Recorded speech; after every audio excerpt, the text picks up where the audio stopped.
Hello and welcome back, YouTubers. This is Protomario, and today we are reviewing the classic controller for the Nintendo Wii.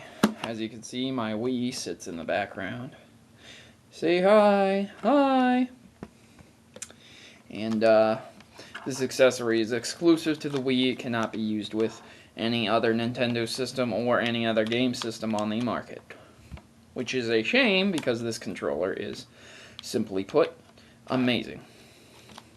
Now there is a variation of this out called the Classic Controller Pro, which gives you two little things to hold, and it is a bit more comfortable, but if you can save $10, pick this up.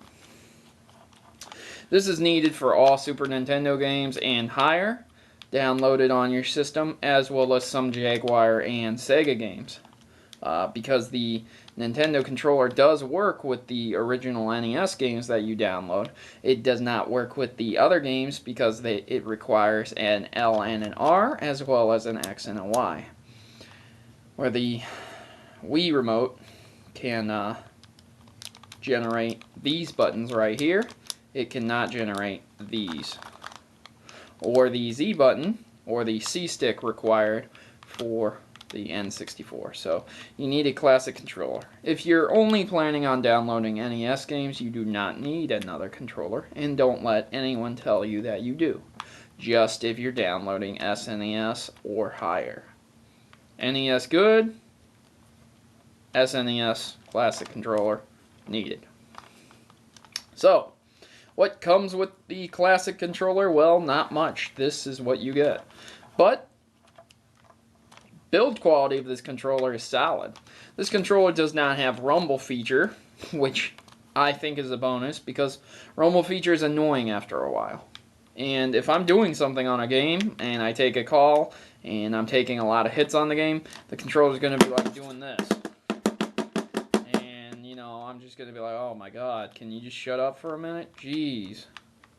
But, let's have a look at this controller. So, taking a look at the backside, in case you forgot who made this controller, Nintendo embroiders its name on it. And there is a little slot that you can stick here and put on a little holder for it. Just in case you bought this and you didn't get the Classic Controller Pro, there are enhancements made for you to lock this controller into something and have little handles for it. Kind of like the Xbox 360 or the original GameCube, where the handles stick down and you can actually hold it like a steering wheel of sorts. On the back there's not much else, and that's about it. Originally this controller only came in white, but now it is available in several different colors, from red to black. The most prominently popular one is white, because it is the first one that came out, but the color doesn't mean you get charged extra. Pick your poison. On the top you have L, R, Z, R, and ZL, as well as the button to release the locked-in extension that you may have put on for this controller. On the front you have a very odd feeling D-pad. This is not like the glossy D-pads for today. This grips my fingers. Like, I literally have a tough time pushing my finger off of it, making this one of the best designed D-pads. Other companies really need to learn from Nintendo's design here, because every single time Nintendo has designed a D-pad, they have excelled and gone above and beyond. Even though D-pads aren't commonly used for most games today, back in the day with the Super NES and the Sega, when there was the Bit Wars, the Sega controller and the Super Nintendo controller really went at it and really proved which controller was better. When it really came down to it, both controllers were outstanding, and the Sega one was for the more bigger, bulkier gamer, and the Super Nintendo one was for the common kid. But when looking at both of the D-pads, they were both excellently designed. Comparatively today, this D-pad is definitely not, it can't be beat. This one, on the, I don't know, I'm not going to put the Xbox controller in the picture, but comparatively with the PSP's D-pad or the 360's D-pad. It has a grip to it. It has a feel. I feel like I'm gonna be able to control everything I want to control. So, thumbs up, best D-pad I've ever played with on the classic controller. Now, one of the weirdest things is they put the cord at the bottom. I don't know why they did that, but I don't like it. I'm not used to it, and it's just not my thing. So minus points there for a radical design change. But that's splitting hairs right there. So looking at the bottom, that's all there is to the bottom. And the sides, there's absolutely nothing either. Continuing a look on the front, the thumbsticks. Again, Nintendo wins over almost every controller. Had the Xbox not gone with almost similar thumbsticks, they definitely would have beat out every system. They have a rubbery feel to them, but it's not the so rubbery that I can't move my fingers at all. They're just great. However, you cannot click them in or do much else with them. They're just for 8-way directions and used for the N64, among other game systems. Start and select are also the plus and the minus button, and you have a little home button in case you want to use this controller to navigate your Wii menu, which is nice.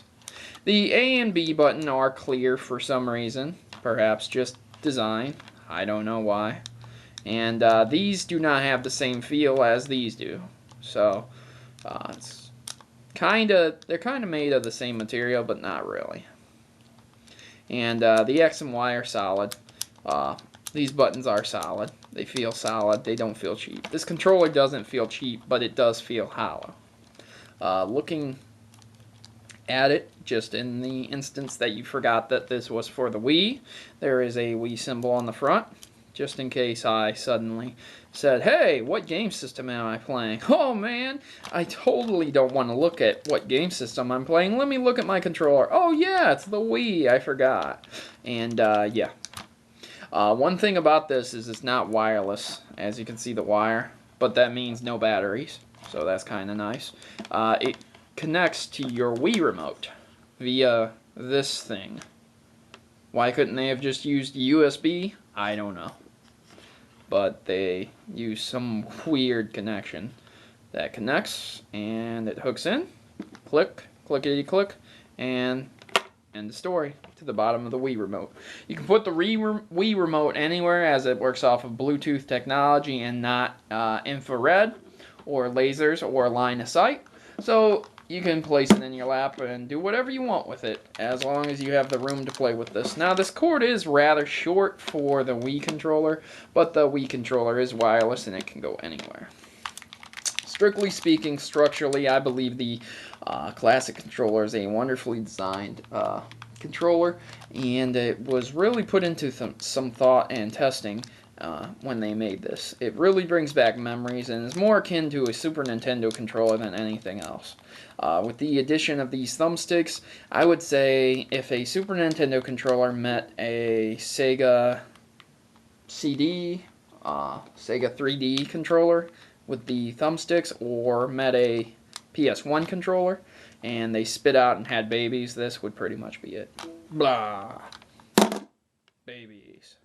So guys, unfortunately I don't have any packaging, but it's not that entertaining. It's just a plastic heap. And this is pretty much what you get. This will run you about $10 nowadays, used. Used, you could probably find it $7 to $5. I don't know. On eBay, you can find it cheaply. And this is necessary, again, for certain games. And since I've reviewed so many Super Nintendo games, I decided to do a review on this controller itself, because you will definitely be needing it. Yeah. That's about it, guys.